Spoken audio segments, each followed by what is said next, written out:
Chicken Little is out in force. The sky is falling. Dogs and cats living together. Mass hysteria. Thankfully, you have reached a voice of reason in the global economic panic.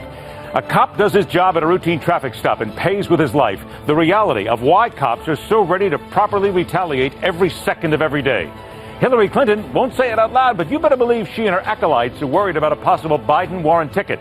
Telling it like it is takes a slap at ridiculous political correctness. And we begin our week-long exclusive one-on-one interview with the Republican presidential candidate Ted Cruz. Kick back. We're in control. I'm Ed Berliner. This is The Hardline for Monday, August 24th, 2015.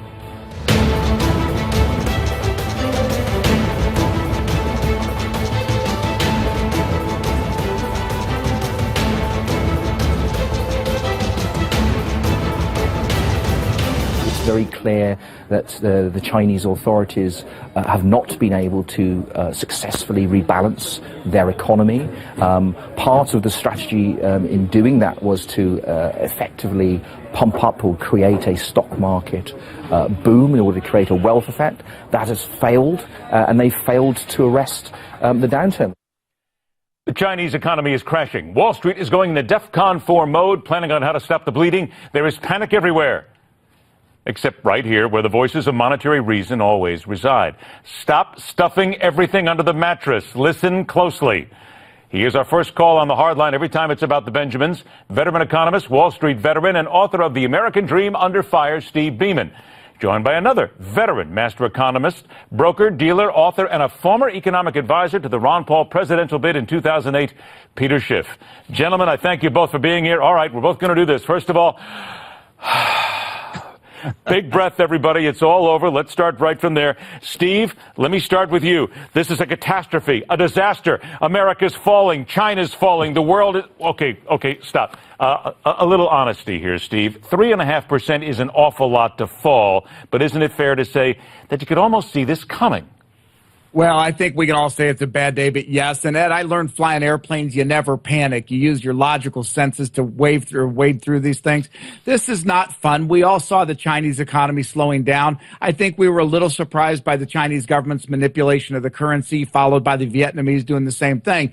But generally speaking, this is not an unprecedented event. Down 3.5%. We saw it in 2011, and calm made the day and the markets recovered. So I think it has not come to an end. The world is not ending as we know it. All right. Thank goodness for that. Peter, now just working right off what Steve said here, is it not fair to say that, and we've talked about this on this show time and time again, there is a hubris and an arrogance that has been evident with the Chinese now for some time when it comes to their stock market, and you knew that the bottom was going to fall out because they couldn't keep that ego going forever. Is that all fair to say?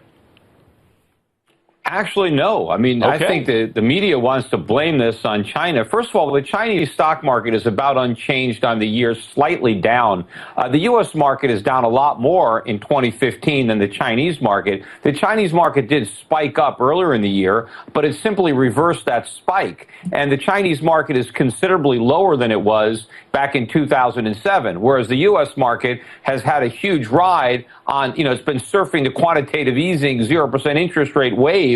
And, you just referenced 2011. The Federal Reserve saved the market in 2011 with a round of quantitative easing. They've been threatening to take away the punch bowl. Everybody's been expecting a rate hike. That's what's really rolling the markets all around the world. It's not about China. It's about the Fed threatening to end the party by raising interest rates after having them at zero for almost 7 years. It's been almost 10 years since the Fed raised interest rates. That is the problem. And people have thought that the Fed could raise interest rates and the market wouldn't be affected. That was wrong. This market has been supported by the Fed. The Fed's the only game in town. They had two supports. They had quantitative easing, and they had 0% interest rates. They already removed one.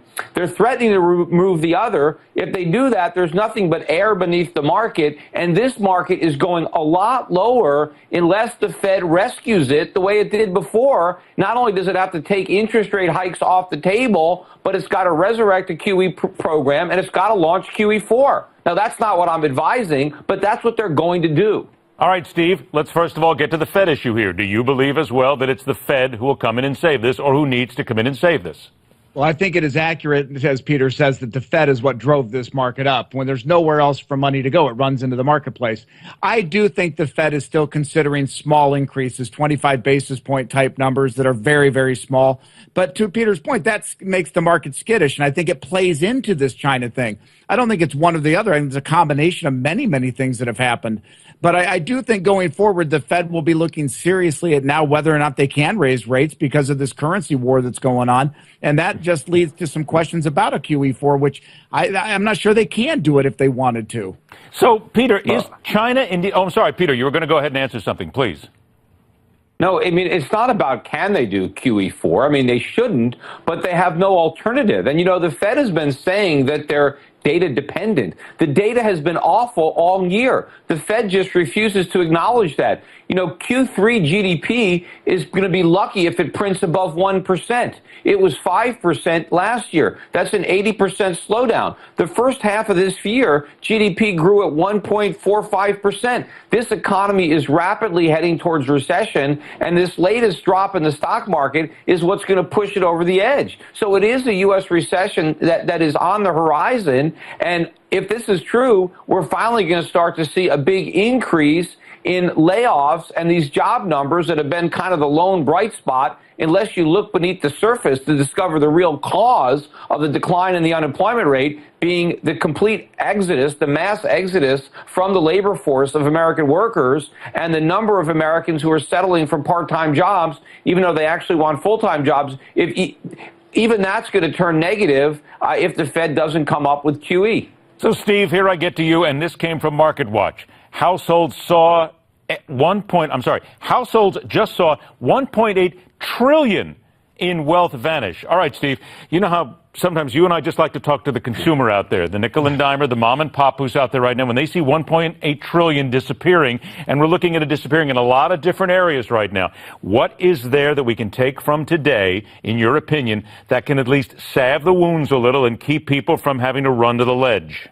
Well, I think they need to remember that since 2008, people have been crying the sky is falling, while the markets have run up and doubled. So a lot of people made a lot of money. That 1.8 trillion is coming off of enormously built wealth.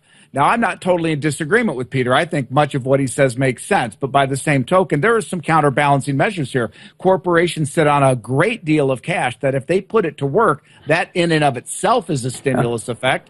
And technology is increasing productivity at exponential rates. All right, so let me get back to you then, Peter. What's the next step then? Well, first of all, productivity has been falling. The first quarter of this year and the fourth quarter of last year, we had big drops in productivity. Corporations have already spent all that cash in record share buybacks. And of course, they bought back all that stock at much higher prices. And that was cash they should have used to invest in plant and equipment, which is the oldest it's been in over 60 years. And whatever cash they have left, they've borrowed. So I think corporate balance sheets are a mess. So are individual balance sheets. Everybody in this country is loaded up with debt, including the federal government. They're the leaders of the debt parade, and the debt has gotten much bigger since 2008. The financial crisis was about having too much debt. Well, now we have more than we did then, because instead of allowing the crisis to work its way through, we kicked the can down the road, and now we're catching up with that can, and we're in much worse shape today than we were back then. All right, 20 seconds left. Steve, you get the last word. How do you think things will rebound on Tuesday? What do you expect to see? I think you're going to see opportunistic buying come into the market. I do think you're going to see some more profit taking out clearly, but I think generally people have seen it before and they're going to ride it out. I don't think you'll see the kind of panic in the normal investor in the 401ks and IRAs. I think they're just going to ride the wave. I think Peter's going to be preaching, and I've listened to him for years. I don't disagree with much of what he says, but I do think we need to be careful before we succumb to the sky is falling ideal. Okay, and once again, we'd like to tell everybody, we started this out by doing it. We'll end it by going, big breath, everybody, okay? Everybody just calm down. Don't anybody reach for the ledge just yet. Stay here. We will bring you a little bit of the calm here instead of a lot of the hyperbole that's going along with this, because, wow, some of the stuff I've seen today, like I saw one headline that said, everything's falling, the sky is falling, market upheaval. Stop. Everybody calm. We're all good. Steve Beeman, Peter Schiff, I want to thank you, gentlemen, for joining us and bringing a little sanity to this. Now, there is one guy who says that he can save this economy no matter what. He will tell you that every single second of the day. The Donald. Now, if you want to go ahead and be part of the Donald Army, this is not an endorsement of Donald Trump nor of his campaign, but we are giving you a chance to get the Donald Trump cap, Make America Great Again. It's a free offer. Call 1-800-933-8396 or go to newsmax.com/Trump cap. Coming up next, one-on-one with Ted Cruz.